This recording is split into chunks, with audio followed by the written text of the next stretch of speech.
Welcome to today's topic on finding suitable N95 alternatives during the COVID-19 crisis. So we at Conney Safety realize the challenges that you are faced currently with long lead times on many of the products that you used to get very quickly. It was just a phone call and you'd place your order or you'd do it online and the product would be there in just a few days. So we understand you have an operation to run and alternatives really do need to be considered. We want you to and encourage you to check on availability of your current stock of N95s that you had been getting, but just realize there could be some long lead times. And so looking for alternatives may make a lot of sense. So we are offering these Chinese-made KN95s, and they can and should be considered during our crisis when NIOSH approved respirators are difficult to obtain. We have them in stock right now.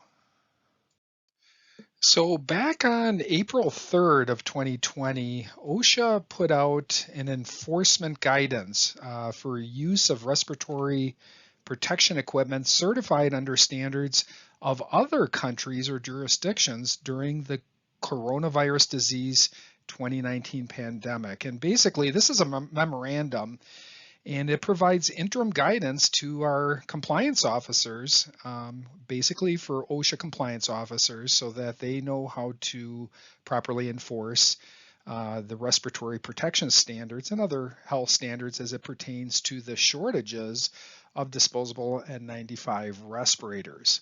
So one of the first things that they talk about is that all employers need to reassess their engineering controls, work practices, and administrative controls. And I think that's a good thing to heed no matter what. We got to remember respirators are considered a sort of a last resort before, to protect employees that we want to kind of look at. As an example, if you're on a construction site and you're drilling into concrete, are you looking at wetting methods or exhaust system methods? And that can apply in the factory as well. So looking at engineering controls, work practices, and things of that nature.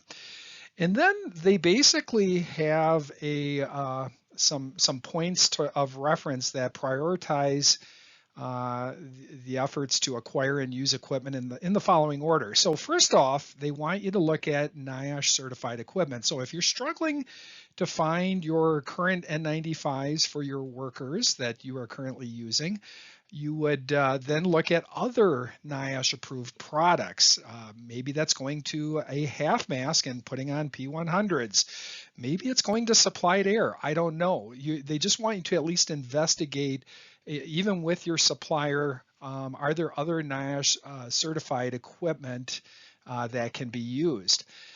Then we look at equipment certified in accordance with standards of other countries or jurisdictions, but if it's coming from China, it needs to be a NIOSH certificate holder.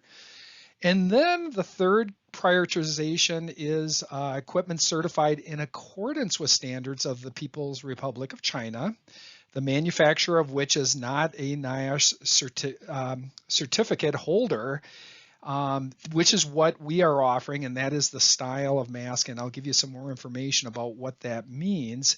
And then last but not least, if you can't even find those products, then you can look at resorting potentially to face masks, such as medical mask, procedure masks. I mean, this could be bandanas and other facial coverings that we've seen out there, people using outside the workplace, but also in the workplace. So as part of the enforcement guidance that OSHA has put out that we talked about, and on the previous slide we mentioned the KN95s that we are currently offering and have stock available for you. It mentioned equipment certified in accordance with standards of the People's Republic of China, the manufacturer of which is not a NIOSH certificate holder. And this table, which is listed in this compliance directive, as well as it's listed under the CDC document for interim guidance for conserving and extending filtering face piece respiratory supply in non-healthcare sectors. This is just a partial part of the table, and if you notice, they list China in the performance standard that it pertains is GB 2626-2006. Acceptable product classifications, the KN95 along with the KP95, and it's indicating it may be used in lieu of NIOSH certified products classified as N95. And basically, I think how they look at this is they talk about, certification in accordance with these standards ensure that the device provides similar filtration as NIOSH certified equipment, and accordingly have an assigned protection factor greater than or equal to 10. And that's why they're saying they feel these are suitable replacements for this situation in the COVID crisis only. So I think the point of this is that you can and should be looking at these products now while we are in short supply of the current N95s that you had been getting in the past. So then you might be asking yourself, well, what about fit testing? And I think in the big scheme of things, you got to look at what you were using your previous N95 for in your facility, whether you are a construction site or a general industry, maybe a factory environment. What were you using it for?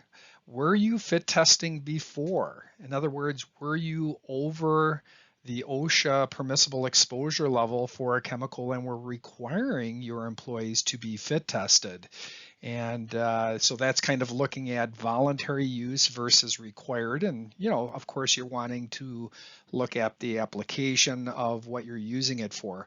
Certainly, if it's voluntary use or it was just for nuisance dust, or maybe it's just for peace of mind to help employees protect against COVID-19 exposure, you would not be really required to do fit testing. But if you are using it for in place of an N95 in regards to an exposure that the N95 was being used, then certainly you should be considering or looking at fitting this mask. Now, granted, we realize these are ear loop masks, but we have seen people already fit testing with these, and you would fit test as with other N95s, either Bittrex or Saccharin.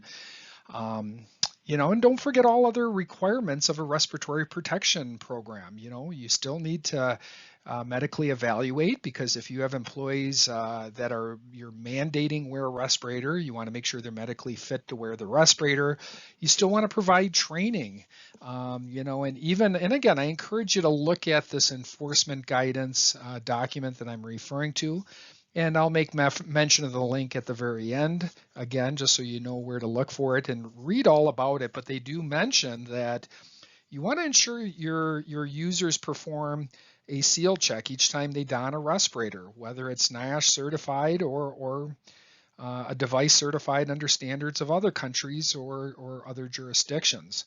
And they want you to also train your employees on the procedures for the sequence of donning and doffing the mask to prevent any self-contamination of the device. And don't forget, the written program. I mean, obviously that's all part of a full-blown respiratory protection program. So our ultimate goal is to keep all our employees healthy during this crisis until we can get back to our normal supply levels of NIOSH approved respiratory products. And I think, again, talk to us here at Conney Safety to see if the KN95 is right for you and right for your situation. And give us a chance to talk that through with you and figure out what the best measure is for you to proceed and to stock up on some of these products until we get our good supply inventory of the normal N95s back. So we have a couple different options for you on stock of the KN95s here at Conney Safety. We have both a 5-pack and a 10-pack. You'll notice that the 10 packs indicate FDA approved or actually FDA cleared. And basically that's part of the emergency use authorization for medical products and related authorities. And basically it implies that that's can be used in the healthcare settings as well. So good inventory of both of these, and I encourage you to talk either to our customer service rep or your current sales rep. Get more information about these products and availability, and let's see if we can help you get through this crisis with plenty of inventory and to keep your facility running safely. So as I promised, I want to include a link for the enforcement guidance or compliance directive, and actually that's pretty lengthy to look at, so maybe just do a quick Google search under enforcement guidance April 3rd, 2020, and that will get you to where you need to review the document that I just covered. And again, to make sure that the KN95 alternative is the right solution for you going forward in the near future until we get our supply of N95s back up and running. So thanks again for listening, and I hope you have a good rest of the day.